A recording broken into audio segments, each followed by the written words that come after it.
जुलाई के बाद अब तो अगस्त भी खत्म होने को है, लेकिन मौसम का संकट काल खत्म होने का नाम ही नहीं ले रहा।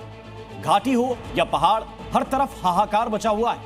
एक और जहां बादल फटने से लोगों की जान जा रही है, वहीं दरकते पहाड़ सभी की टेंशन बढ़ा रहे हैं। मनाली में व्यास नदी का क्रोध शांत हो गया है, लेकिन हर तरफ तबाही के निशान हैं। मनाली और उत्तराखंड या तो हाईवे बाढ़ की भेंट चढ़ चुके हैं या भारी लैंडस्लाइड के चलते बंद पड़े हैं।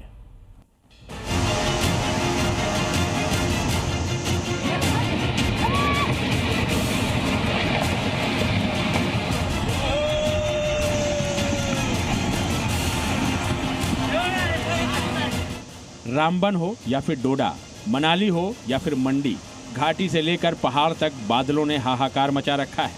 कहीं नदियां उफान पर हैं तो कहीं लैंडस्लाइड ने जिंदगी पर ब्रेक लगा दिया है। जिधर देखो पानी ही पानी है।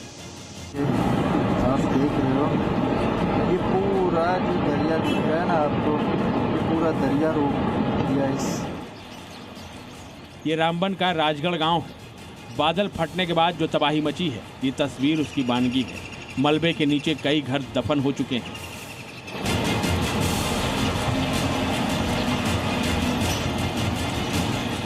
रात में बादल फटा, जिसके चलते 4 लोगों की जान चली गई।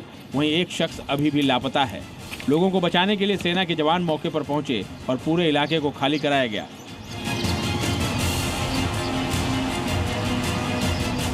रात को बादल फटने की वजह से ये जो ज़मीन फटी है और इसके नीचे घर था जिसमें 7 आदमी मौजूद थे और 7 की डेथ हो चुकी है, जिनके जम्मू कश्मीर के रियासी में भी प्रकृति का कहर टूटा है। बादल फटने के बाद मौत का मलबा एक घर पर गिरा। आसमानी आफत ने किसी को संभलने का मौका नहीं दिया। जिस घर पर मलबा गिरा उस घर के 7 लोगों की जान चली गई। मलबा इतना ज्यादा है कि कई फीट खुदाई के बाद शवों को निकाला गया। मौसम की मार से मनाली भी कराह रहा है। व्यास नदी का क्रोध तो शांत हो गया है, लेकिन नदी के तांडव के बाद हर तरफ तबाही और बर्बादी के निशान हैं।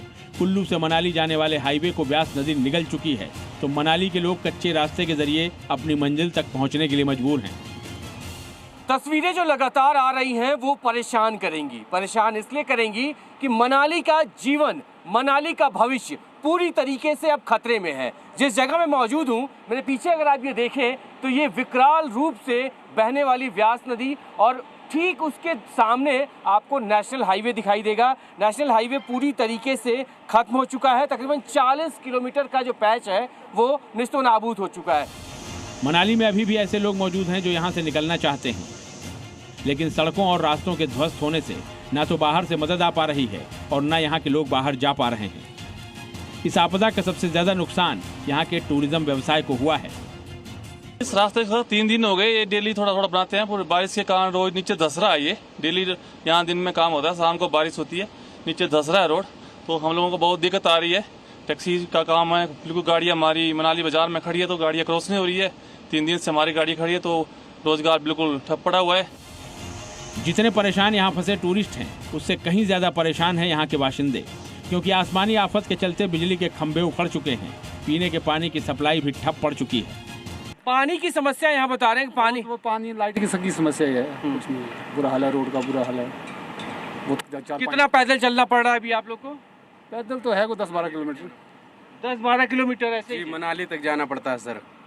जी काम धंधा सारा बंद है, पूरा व्यापार ठप हो चुका है। ठप हो गया सर। हिमाचल प्रदेश की तरह ही उत्तराखंड भी प्रकृति के क्रोध का शिकार हो रहा है। जोशीमठ से सामने आई ये तस्वीरें बेहद डरावनी है।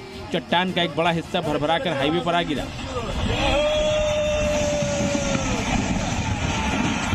इस लैंडस्लाइड के बाद बद्रीनाथ राष्ट्रीय राजमार्ग पूरी तरह से बंद हो गया।